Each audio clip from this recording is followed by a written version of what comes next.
United States, firms and private industries compete to generate revenue and maximize profits. Consumers are able to react to the prices set by individual firms by buying more or less, and in turn, firms increase or decrease their prices. The natural competition between many firms eventually results in an equilibrium price, a balance between the needs of the consumers and the producers. One of the potential results of this natural competition is called a monopoly, when one of the firms breaks free from competitors and controls an entire industry. In this situation, consumers are at a disadvantage and are subject to whatever pricing firm they wish to charge. In several industries in the United States, the government has actually granted the exclusive right to produce and sell certain goods or services to a single firm, thus establishing a monopoly. Examples of these government-run monopolies include the post office, DMV, and utilities like electricity, gas, and water. Any private firms are lawfully excluded from these markets. Another example of a government-run monopoly is the U.S. prison system, which differs from the others in that it has integrated some privately owned prisons into the industry.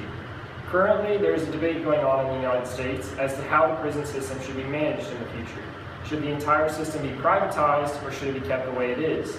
To shed some light on these two types of prisons and hopefully end the debate, we have brought along some special guests. On this side of me is a convicted criminal from a state-run prison, and on this side are two convicted criminals from a privately run prison. We're going to start with you. Please tell us a little bit about privately run prisons and say why you think that is the best solution for the prison system. Thanks for having us. As of 2010, there are more than 128,000 prisoners held in prisons owned by companies contracted by the federal and state governments. These privatized prisons, which are subsidized by the government at a set amount per prisoner, operate similarly to free market firms. They seek to decrease expenditures in order to increase their profit margin. This competition has resulted in much cheaper operation and lower expenses for the government and its taxpayers. The largest benefits of privatizing the market is obviously the cost. The United States spends $74 billion annually funding the prison system. That is more money than the entire GDP of 133 countries. 14 different cost analysis of privatized prisons show that they operate at only 85 to 90% of the costs of the public prisons.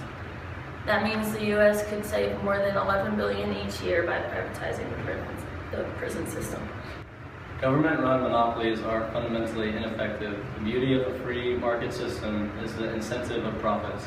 The less a firm spends, the more profit is able to earn. With the government, however, expenditures are budgeted beforehand and there is no incentive to save money. Taxpayers' money would be spent more effectively in the hands of private firms looking to reduce spending. Even with these firms taking a cut of the savings, the total costs are still less than with government-run prisons. Thank you for those great points. And now we go to our inmate from the state-run prison. Can you please tell us why you believe that the operated prisons are better than those contracted to independent firms? Absolutely. I've been in private prison before, and that is exactly why I'm back in prison now. Privatized firms are financially incentivized to treat their prisoners poorly.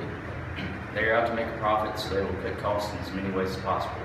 This means the loss of job training, education, and anger management services, among other things. Even worse, private prisons know that if they treat their inmates poorly, they will increase the odds that the prisoner will likely be a repeat offender, which generates more revenue for the prison in the future. As you can see in this graph, which accounts for the increase in repeat offenders, private firms will be more expensive to taxpayers long term. Government-run prisons, while not cheap, treat prisoners better and have costs that increase gradually rather than exponentially. Well, it looks like it's time to take a vote to see which method is best, private or public. Who supports privatized prisons? We do. I do.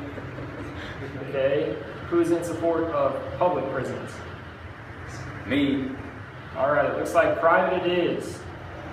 From an economic standpoint, privatizing prisons seems to be the best option.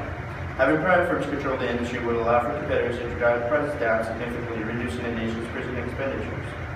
While it is understandable that the desire to cut costs would result in worse rehabilitation for the inmates and more money spent on repeat offenders in the future, there is not enough evidence to support this claim. The government would be best to stand back and let the free market work on its own. Thanks for joining us.